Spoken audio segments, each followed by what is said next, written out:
Oh, such a clutch off-season pickup, Dave. I was worried we'd bring back the same team. I meant those blackout motorized shades. Blinds.com made it crazy affordable to replace our old blinds. Hard to install? No, it's easy. I installed these and then got some for my mom. She talked to a design consultant for free and scheduled a professional measure and install. Hall of Fame son. They're the #1 online retailer of custom window coverings in the world. Blinds.com is the GOAT. Shop Blinds.com right now and get up to 45% off select styles. Rules and restrictions may apply.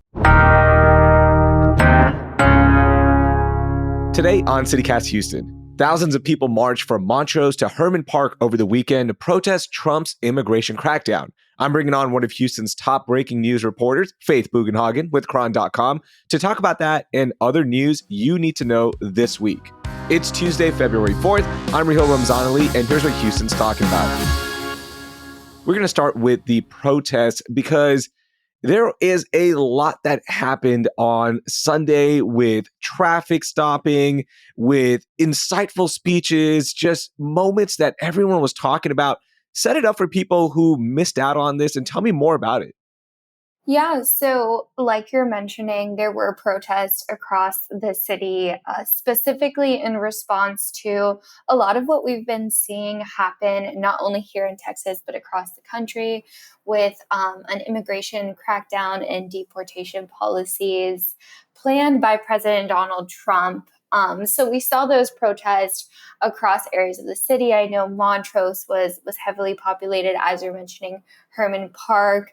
It became kind of just a collective protest that had people joining as the day went on and as the protests went on. There were cars driving and honking, flags from different countries of origin. I saw Mexico and Colombia. And then we also saw protests in the suburban areas of the greater Houston area, like Conroe, and also out of Houston in Dallas. Faith, it was crazy. On Sunday, I was driving around with my daughter. We were on 290 and we eventually got to 610, and we saw a couple of trucks with Mexico flags on the back. And then we're like, wait, that, okay, cool. Like maybe they're just prideful with everything that's going on. They want to represent. And then 2 turned into 4, 4 turned into 8. And all of a sudden we're on 59 and we saw the protesters and I was like, what? And, there were so many people who had no idea that this was happening. And I consider myself somebody who's tuned in with a lot of things. I had no idea. It just seemed like this protest it started small and it turned into something major and something so powerful.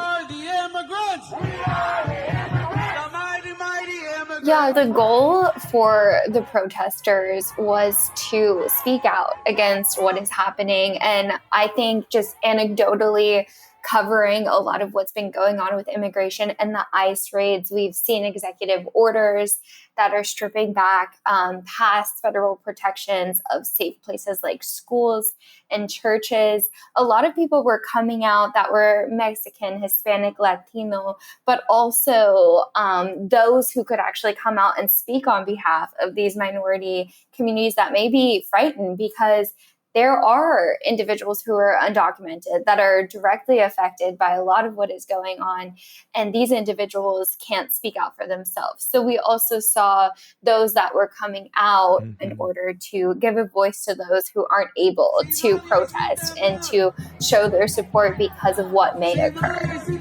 Now, I saw that there were estimates of 20,000 people by the organizers. We're not sure on the exact number, but there were thousands of people out there. This was just like an organic thing, it seemed like. I know there was some planning on this, but I heard stories about in Montrose, people were like, wait, what's happening here? And they just jumped in, right? Yes, I definitely saw that. I know that this protest started with planning from FIEL Houston, which is a huge immigrant rights organization that helps, immigrant communities here. But I did definitely see in my area where people seem to kind of just join the crowds and merge in with those who were protesting, which I think also is a testament to Houston's community and wanting to support each other, because as we've seen in reporting and so much across the city, immigrants really do make our world go round, especially here in the city of Houston. Any word on what's next in terms of protests? Are there going to be, days without immigrants working, just to showcase what's happening and how impactful our immigrant community is to the city of Houston. What have you heard? So I know that FIEL Houston hasn't planned a specific date for the next protest, but they are in the community. I know there's been a lot of Know Your Rights events. And Congresswoman Sylvia Garcia also recently hosted one of these events where you just go and you're able to get information about how you can support the immigrants in your community and specifically the undocumented immigrants. Mm-hmm. So I think more events like that will come up. I know that there are multiple immigrant rights organizations that are already planning those and planning ways to just spread the information on how to support those in your community and those that you may not even know are being affected by what's going on. Faith, did you get a chance to see this new survey by University of Houston's Hobby School of Public Affairs? They are doing a lot of research right now, talking to a lot of people about how they feel about immigration and specifically undocumented people. This new survey found that 64% of respondents support providing some sort of path to legal status in the United States for undocumented people if they meet certain requirements. And that's positive, right? Like 64% is a high number. But then I also saw that 36% believe that people without legal status should not be allowed to stay in the United States. I did see that study and I saw those metrics. And I think that's something that we keep on seeing as these conversations come up is the debate on, immigration reform versus what some people think should just be what Trump is proposing, which are these mass deportations. So I think it is a point of contention, and it's something that we'll need to see play out as the administration continues to issue executive orders and make changes to the immigration process. Faye, tell me what happened in Conroe, because you brought that up earlier. What's happening there? Yeah, so there was also a protest in Conroe, which is outside of Houston, over the weekend. And it was spurred by an incident that occurred in Conroe ISD, which is the public school district down there. Mm-hmm. And a teacher allegedly asked a student about her immigration status. This student was notably Mexican-American. And I actually had the opportunity to speak with the mother. We ran a story about the incident. And unfortunately, the mother told us anecdotally that this is not only occurring to her daughter. This is occurring across the district by rhetoric of teachers, by rhetoric of even students to their peers. And this prompted the protests that broke out. We did see at least 4 arrests reported in Montgomery County. And there was initially some misreporting from the Conroe mayor who had said that the protesters were from Harris County in Houston. And he actually came out and corrected his statement to say that the protesters were actually from Conroe and also Cleveland. Wow. And by the way, I'm glad you brought that up, because this also goes to show that with people on the ground, right, whether it be the protesters, residents who are there covering it, reporters, of course, you can't just say stuff, right? Like there's going to be some accountability. And I'm glad there was accountability in this. And he went and fixed his statement.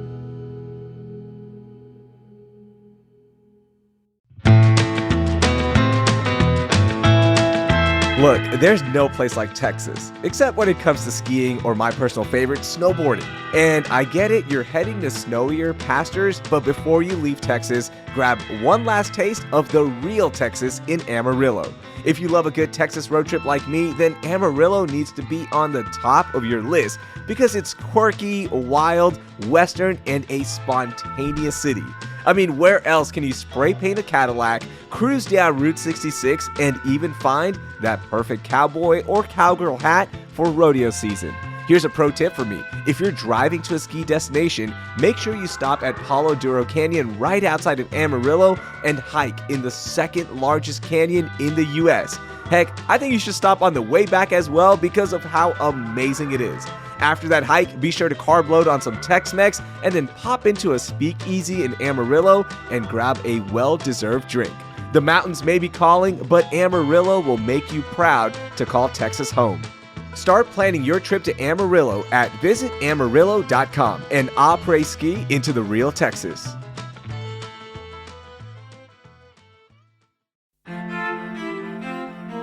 We're in those gloomy winter months right now, and for me, vibrant art always sparks some joy and light. And you can find some inspiration embarking on a stunning journey of light and color in the exhibition Gauguin in the World at the Museum of Fine Arts, Houston. This exhibition offers new perspectives on Paul Gauguin's life and work, his artistic networks and influences, while capturing his enduring legacies. Featuring more than 150 of Gauguin's paintings, sculptures, prints, and drawings across 6 galleries, Gauguin in the World truly encompasses his entire career. It starts with his impressionist beginnings in Paris to his final years in South Pacific, with half of the exhibition devoted to his work in Tahiti and the Marquesas Islands. Gauguin in the World is on view through February 16th. You can learn more at mfah.org/Gauguin. That's mfah.org/GAUGUIN. All right, Faith, let's get to lightning round. I have a couple stories that I want to talk about, and we'll kick it off with Governor Abbott's State of the State. And as you mentioned earlier, you were covering that and you wrote up a lot of interesting facts from it. Tell me about the State of the State. Yeah, so the State of the State address occurred on Sunday. Governor Abbott listed out his emergency items. There were 7 of them. Most of them were pretty unsurprising because he had signaled his support, and those were school choice, property tax relief, teacher pay raises, water infrastructure investment, career training, bail reform, and creating what's called the Texas Cyber Command. That's just for increased cybersecurity. So these are going to be the items that Texas lawmakers at the Capitol can act on within the first 60 days. That's why they're pretty significant, because usually you cannot pass legislation onto the governor's desk if not they are declared an emergency item. So that's why people wanted to see what was going to be highlighted within this address. In the address, what specifically would impact Houstonians? Yeah. So interestingly enough, Harris County came up quite a bit. Yeah. And he actually spoke on property tax relief, wanting $10 billion more for Texas residents. And even though he was talking about, broad scale Texas residents, he did shout out Harris County and he said, your local tax authorities are actually jacking up your property taxes, which is part of the reason why I want to bring more to you on the state level and limit the local authorities' ability to, as he put it, jack up those property taxes. So I think that's something that's obviously important for Harris County residents and Houstonians. And I think, as I've mentioned with these emergency items, a lot will be important. I know school choice is on the minds of HISD parents. And with water infrastructure investment, that's huge for us as well within the city. So these are definitely things that we're going to want to keep track of and see how they play out when that legislation does come to pass. Yeah, I did hear Governor Abbott talk about property tax relief, and he really was emphasizing that he wants 2/3 of voters to approve any kind of property tax increase before they go into effect. And, when he's talking about Harris County, it was because of the natural disasters, right? There is a loophole in there that because of a natural disaster, you're allowed to increase the property taxes to help with the expenses, right? Specifically for this time, the derecho and Hurricane Beryl. So that's why that was brought up with Harris County. Also on school choice, this was the first time for me, at least, that I heard any of the top Republicans mention teacher pay as well when talking about school choice. So kind of bringing back what was discussed in 2023, that there will be some kind of money allocated for teachers, right? And increasing their pay when it comes to public education as well. So that was nice to hear. But if you want to learn more about why the Democrats are opposing school choice, I've linked our interview with Representative Jean Wu in our show notes, and he was very vocal about it and what, if you are against it, whether it be Democrat or Republican, what you can do to have your voice heard. So listen to that if you want to learn a little bit more. But what did the Democrats say about the state of the state? Yeah, so the Democrats did have the opportunity to rebuttal Abbott's address, and the key points that they hit on were the need for reproductive rights and healthcare for mothers across the state and pregnant women and individuals. This has been a key point for the Democrats because of the reports that we're seeing come out of the Texas Tribune and ProPublica of deaths related to reproductive health care. They also touched on the need for clean energy efforts to continue to expand across the state.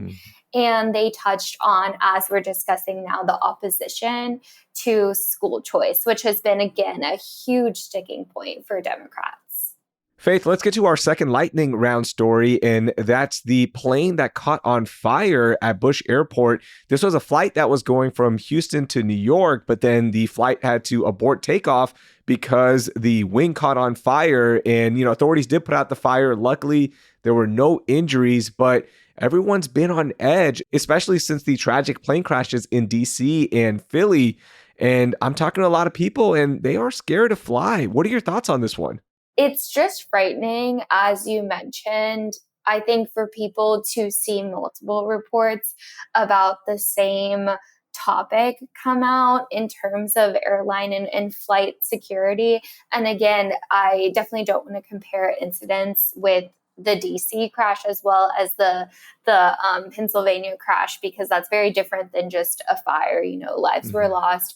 And I am so happy that the proper authorities responded to the incident in Houston to keep everybody safe, because that could have been a much worse incident than it was. But it definitely causes an alarm. And, anecdotally, I'm very terrified of flying. So I haven't been enjoying the reports that are coming out. And I'm sure that there are many like me that are really hesitant to get on a flight right now. And I think it's completely understandable.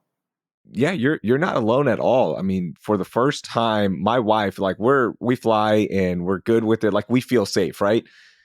We have a trip coming up, and she's like, I don't know. I don't feel safe. And she's not the only one, as you mentioned. You feel that way. I've talked to a couple of friends who are also expressing this fear. And, I just want to go back to when the DC accident happened.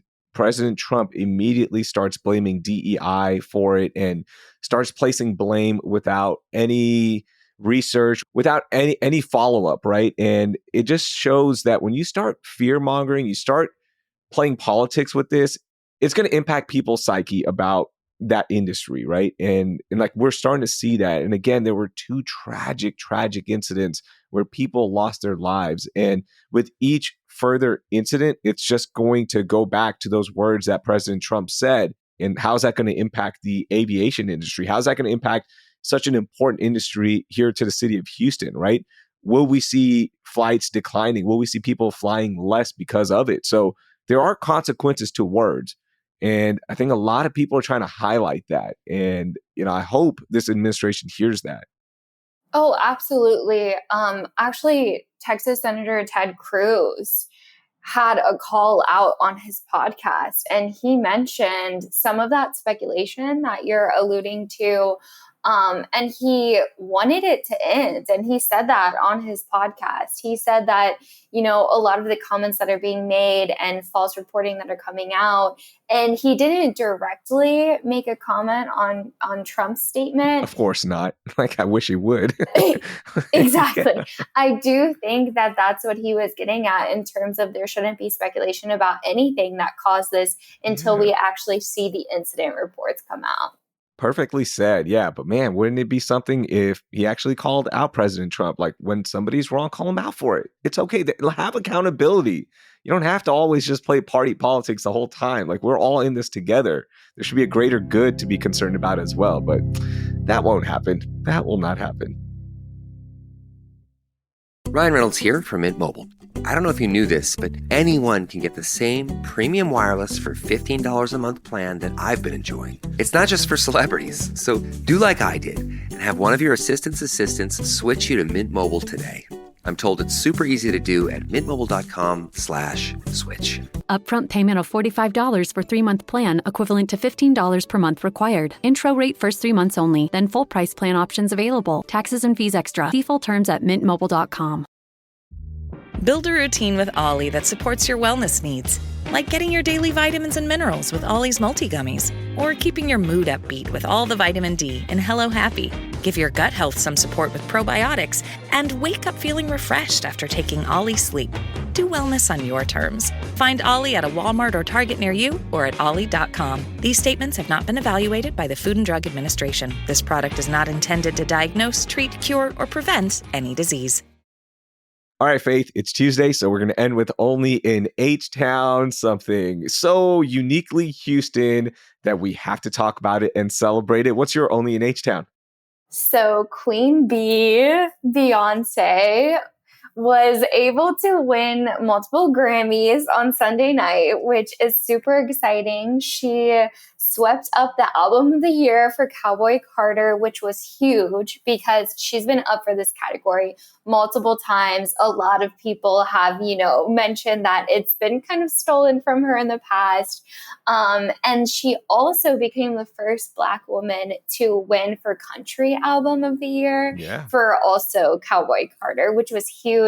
I think everybody's seen the videos and the memes that have come out of her reaction. That was the biggest takeaway for me. We got a new meme to play with. Exactly. She was visibly shocked, which I think is just a testament to the long time coming of not only Album of the Year, but also just having made history quite literally in the country topic and section. So it was just great to see that, H-Town representation. She rides so hard for the city and we love her so dearly because of it. I love it. And she also announced the Cowboy Carter tour, which is going to be stopping in 9 cities. Houston is going to have 2 nights in June 28th and 29th. And I was talking to producer Carleon Jones, and she has a little guest here looking at that flyer. All the dates have been announced except for Las Vegas, and there's a little star next to it. So could it be that Queen Bee might be doing a residency in Las Vegas, right? A lot of artists are doing that now. Bad Bunny's doing a residency in Puerto Rico, which I really want to go to because that would be amazing.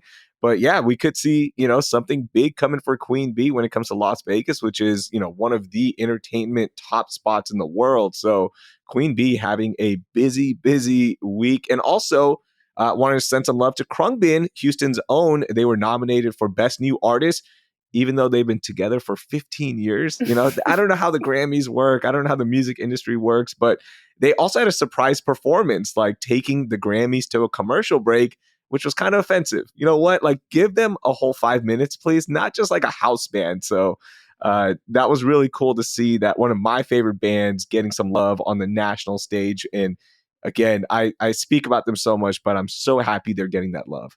Okay, I'm going to go to my only in H-Town, Faith, and this is a quick shout out to the Junior League of Houston as they get ready to celebrate their centennial anniversary this weekend. They have a big ball and other activities planned. So I just really want to send some love to them because they've helped so many charities and organizations that are focused on helping women and children around the city. So congratulations to that 100, and hopefully there's at least another 100 there for the Junior League, and so many great things being done by them. Congratulations to them. Faith, thank you so much for joining me and can't wait to have you back on. Yeah, thank you so much for having me as always, Raheel. I appreciate it. That was Faith Bugenhagen. I've linked all the stories we discussed in our show notes. Before we go, we have a lot of amazing episodes planned for CityCast Houston this week and beyond, so please be sure to hit that subscribe button if you haven't yet. And if you're a fan of CityCast Houston, please share this episode with 3 friends who live in Montrose and maybe got stuck in the protest traffic or joined in the rally. Please drop us a rating and review wherever you're listening right now as well. And don't forget to subscribe to our daily morning newsletter, Hey Houston, with the link in our show notes. Thank you. That will do it for today. I'm Raheel Ramzanali. Thank you for listening, and I hope you learned something new.